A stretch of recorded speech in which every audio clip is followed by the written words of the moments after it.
If you want to know how to explain to a seller exactly how the breakdown works after you did a novation or you brought their property to the MLS and you found another buyer, check out this call that I just had with a seller. She wanted to know what she was getting. I said, hey, what we agreed on is exactly what you're going to get, $50,000 plus obviously we marked it up a little bit and we're going to pay commissions, fees and all that stuff. But check out how I did it, see what you think. Give me a thumbs up, thumbs down if you think I did good, if you think I did bad. But anyway, check it out.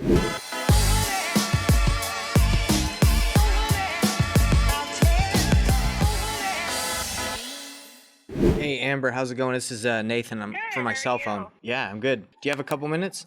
Yes, I'm in mom mode right now, so sorry if you hear some kids. Oh, no problem. Cool. I wanted to call and kind of get some feedback on, or not feedback, but find out what's going on a little bit further. The buyer that I have is like, yeah, I want it, but they're like not willing to go at the price that you need. So it's just kind of, I just wanted to see if your buyer is going to go through or how I can help or what's going to happen, you think?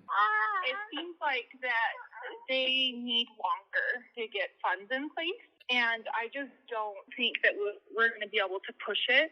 Do you think they're like a legit buyer? Or do you think they're like a secret wholesale that's trying to find someone else? I don't know. I feel like when I talked to New Western, they said that this is one of their more frequent buyers. Oh, okay. Because the last one I was like, they don't know what they're doing. Right. It was very clear. Because I buy enough deals on my own that I'm like, I don't know. I was disappointed that they couldn't vet that out.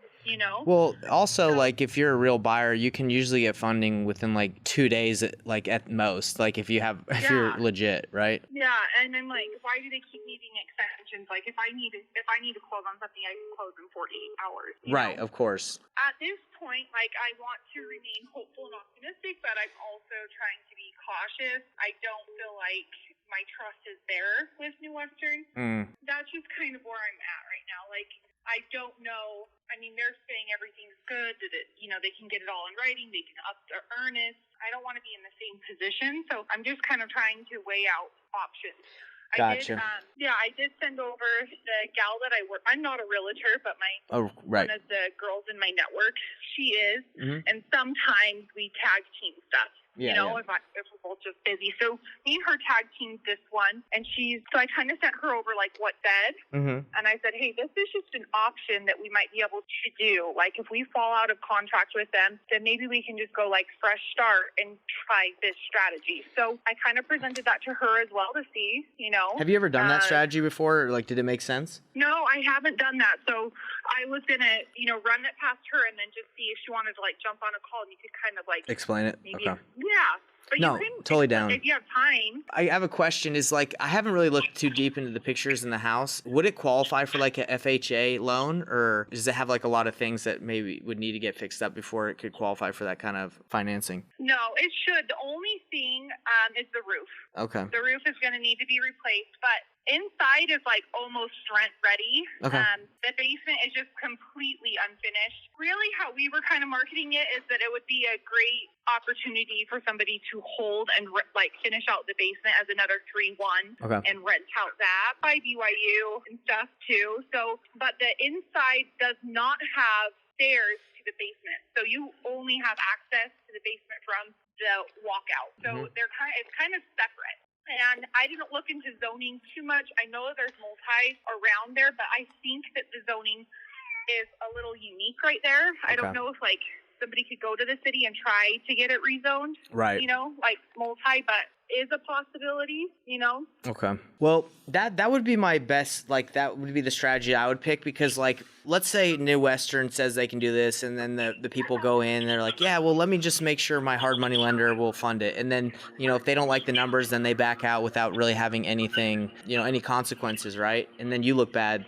So like I said, I can get on the phone with the seller and I can kind of help you guys navigate this. I have one in Texas that's closing. I've seen a lot of them being done, and that's just kind of the way people are moving now is just talking to the sellers and saying, hey, let's just take this to the open market and we'll take care of pretty much the whole process. You don't have to worry about anything. Okay. Do you mind if I check with Sabrina and Fernie, the girl I'm working with, and see if she could also just kind of speak to you? Of course. Yeah, I'm totally open. Everything? Yeah, I'm totally open to this because, if this works, then, hopefully we all could make a lot more on it than just, $350 or whatever. Yeah, exactly. I'm going to try to get Sabrina on the call. right now. Is that okay? Perfect. I'm ready. Yeah. Okay, one sec. All right, Nathan, are you there? Yep, I'm here. How's it going? Sabrina, are you also there? I sure am. Okay. I told her a little bit, Nathan, but if you want to just kind of tell her what the strategy that you've been doing and how it's working for you. For sure. So Sabrina, I don't know if you've ever heard of the strategy. It's called like Novation, doing a Novation, or it's other people call it like a retail buyer program. Have you heard of that? Retail buyer, yes, but I thought the Novation was a typo. I was like, what is she talking about? I've never heard of it. Yeah, so Novation is just specific. It's just a different paperwork that gets done so you can get paid. But Novation Retail Buyer Program, essentially what it is you're listing the home of the seller in their behalf. So you have them sign like a power of attorney or attorney in fact, and it allows you to list the house for them. It allows you to get paid if someone buys it with traditional financing. So like if you wholesale a property, the only way to get paid is through like a hard money lender, right? That can pay you. But like if someone gets like a conventional loan or FHA loan, you can't wholesale a property to that because the bank won't pay you. So this is like the workaround where people are putting properties on the MLS and finding, retail buyers and still being able to get paid when a retail buyer buys a distressed property or a property that like just you had to do a little bit of work to get it qualified for a FHA or conventional financing. So that's what a lot of people are doing to get higher prices. So I was just suggesting that, like, it seems like my buyers, they all came in at like 330 and like 335, and obviously you guys have it at 335, so you'd even have to get lower. But if you were to take this to the open market and tell the seller, hey, like, we're gonna put this in front of more people, more investors, you won't have to pay any commissions, any fees, we'll take care of all the calls, we'll even vet all the people that are interested in the property, because we just don't want a bunch of people that can't qualify or don't know what they're doing to walk through. And yeah, so that's kind of essentially what it is. It's just putting in front of more people and listing it for the seller so you can get them a higher price when people come with conventional or FHA financing. Okay, so how does the rehab, because this one definitely is going to need some work to get there, including a roof. So do you think it needs a roof in order to qualify for conventional or FHA? It's pretty bad shape. Okay. Yeah. So I think the rest of it is in good shape. What do you think, Sabrina? Like, I thought it was inside decent shape, roof rough shape, right? Yeah, roof, and then, conventional, I think roof is going to be the biggest thing, and then FHA, VA, like, there's quite a few things. Systems, windows. Yeah. Right. So you would have to probably get a conventional buyer. But so what a lot of people do in this situation is like they'll pay. So since they've signed in the behalf of the seller is allowing them to list it, they also file what's called the notice of interest or affidavit of memorandum, which protects them if they start doing work on the property and the seller just isn't like, hey, forget you. Because, if you're going to put work into the house, you want to be protected, especially if you like start fixing up the roof. So that's an option as well. Like if we put this out there and we have an FHA buyer's like, hey, I'll pay this, but you need to fix the roof, then we could look at it and say, okay, it's totally worth it to fix the roof out of our own pocket because we're going to get an offer like $400 or $410, and we just back that out, we fix the roof, they don't have to come out of pocket for any of the expenses that enable us for it to qualify for the higher offer. Does that make sense? Yeah, so outside of what you have to put into the property, where does the profit go? So what is it? Great question. So for example, like if we were, I'll have to run the numbers to make sure it makes sense and what we could think we could sell it for if we took it to the market. But if we talk to them and you say, hey, look, I know 335 is the cash offer we said we could give you. We're having a hard time, blah, blah, blah. But if we take this open market, I think we can even get you more. We could probably get you 10K more. Like, let's just say 345. So then you would list it at, let's just say, I have to run the numbers again, but 390. And then, you would subtract the commissions from the buyer's agent. That is most likely going to be like 2.5 or 3%. And you would subtract closing costs. And then hopefully we could find an agent that would do it for like really inexpensive. So it'd save us for the listing. Then you make the difference of the profit between like your expenses of what you sold for minus expenses and what you agreed to them on, to give them. Does that make sense? Yeah.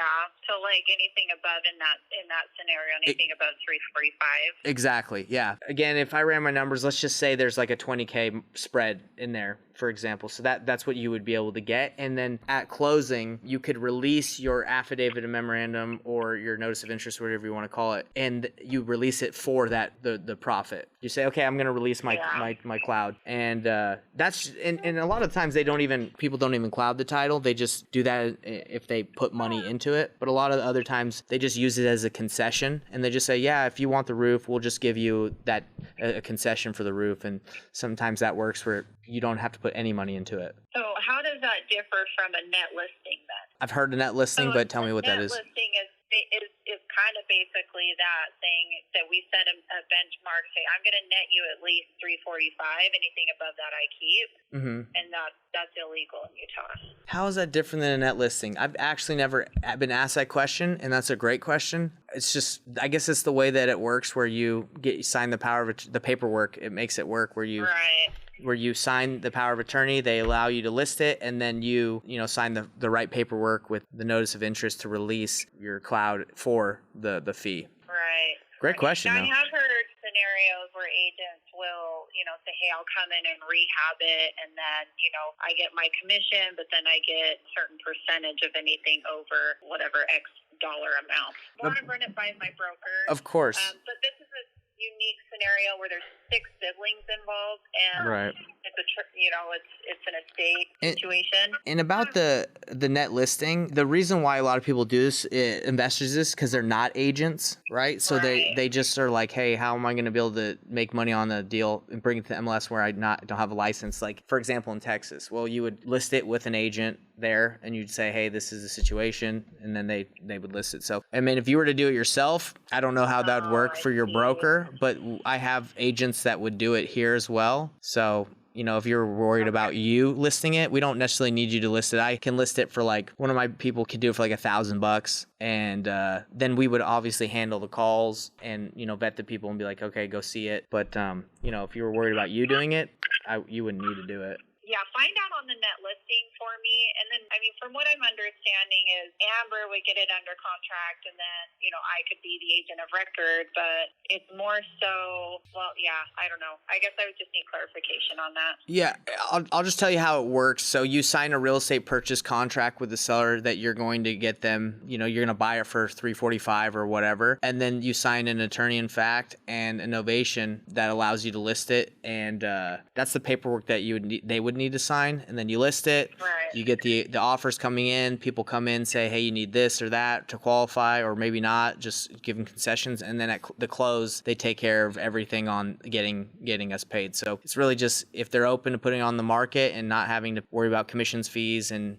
dealing with a real estate agent that doesn't know how to deal with investors, then we'd be the next best fit. Interesting. Okay. Cool. All right. No, that's super interesting. Okay. Well, Amber, let's chat about it, but let me give the seller a call back, and hopefully he has some good news for us. All right. Well, it was nice talking to both of you, and if hopefully we can do some deals in the future if this one doesn't work out. For sure.